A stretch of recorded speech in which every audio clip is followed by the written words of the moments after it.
everyone. Welcome to Lip Rippin' Podcast. I'm your host, Ravi N, aka Ravasaurus. Thanks so much for joining me. I greatly appreciate it. Good of you guys to stop by as per usual. I greatly appreciate your guys' time. So I'm here on another ep, ready to chat with you about some of my favorite subject matter, fishing in general and freshwater fishing. I'm just sitting down having a nice coffee, and I was thinking about an earlier episode that I did when I was telling you guys about Iman losing a big one. Well, that was a lot of years ago, that particular situation. And as you can imagine, him and I have been up to the bush many times after that incident happened. He's one of my favorite buddies to ever be up north with, and he's also a member of the illustrious group that gets invited to the annual. We've had about four annual cottage trips, usually on September long weekend, and they've been absolutely epic. They've been good fishing trips, they've been good cottage trips, they've just been good times all around. But the very last one that we went to was at Belmont Lake, which really isn't far away at all from my house. It's like probably about an hour 20 minutes or so. And so I went up there, and I obviously know there's walleye up there and there's bass. So as you guys know, like over the last year and change, I've become quite the avid bass fisherman. Ever since I've been introduced to Senkos and rigging up Senkos wacky rig style, the bass have just been inhaling it. And most of you who are fishermen know, like, when you know something works, it's hard to switch your presentation, you know? It's hard to throw any other lures because you know the Senko works. So that has kind of pigeonholed me into becoming one hell of a bass fisherman again.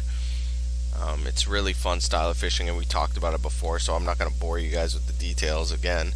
But yeah, as I was saying, went to an annual cottage trip last year up on Belmont Lake.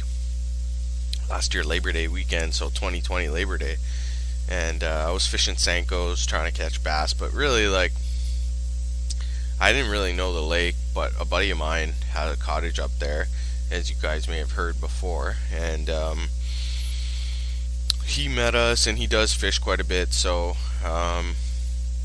after a long day of hanging out, he comes by and he's like, "Oh, I'll take you for an evening fish, whatever." I'm like, "Okay, that's bomb." So lo and behold, who signs up?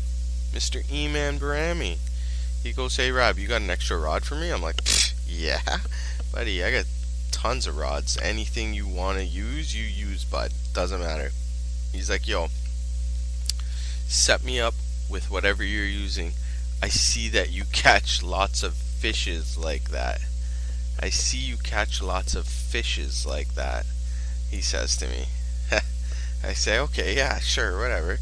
So I rig him up, and we go out with Brad, and we go down the lake, and he's showing us a couple spots, and we're just bass fishing, like 30 feet deep, 20 feet deep, whatever it is.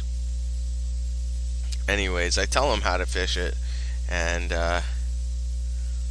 after like about an hour and a half or so, I think Brad catches one. I had already caught a couple earlier on the weekend and stuff like that, so like I was just kind of chilling, enjoying the sunset. Boy, I'm tired. Sorry about that, guys. As you guys know, I am a dad now, so hopefully hopefully that wasn't a sign of me boring myself. But anyhow, Brad catches one, and nice little bass keeper, beauty. And then lo and behold, right at the end at dusk there, Tap tap. E-man's rod goes. Oh, I think I got one. Bang bang bang. His rod's just bending over side of the boat. He reels it up. Nice small bass, man. Iman finally gets one now. It wasn't nearly the size of that big pike that he lost up on the Pickerel River, but he caught his first fish.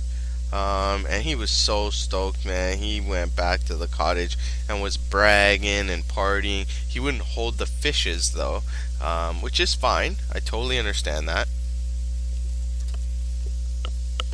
Um, but yeah, Eman's revenge happened on Belmont Lake. He finally got a fish, and it was one of the happiest days I've ever seen Eman up at the bush, and it was definitely one for the memory books, and definitely one for the ages. There, we had one hell of a time when we came back and talked to the boys about it. He was so excited, and as you guys know, that's what I'm all about. I'm all about making dreams come true out on the water, man. Somebody gets a first fish. Like Ian, he has been fishing for like 10 years. Not hard, but he'll pick up a rod and he'll cast like 20, 30, 40 times, like in a weekend, which is fine. He's done that many times, but never has he caught one, and he finally did. E-man's revenge up on Belmont Lake, ladies and gentlemen. Wanted to share that little story with you guys, and I also wanted to say my bad, yo. I've been fishing a little bit the last few weeks, so haven't been able to put out too many episodes. I think I missed a few weeks in a row there, but we'll get back in the swing of things here, ladies and gents, and we'll see how it goes. But thanks for joining me on another episode of Lip Rippin' Podcast.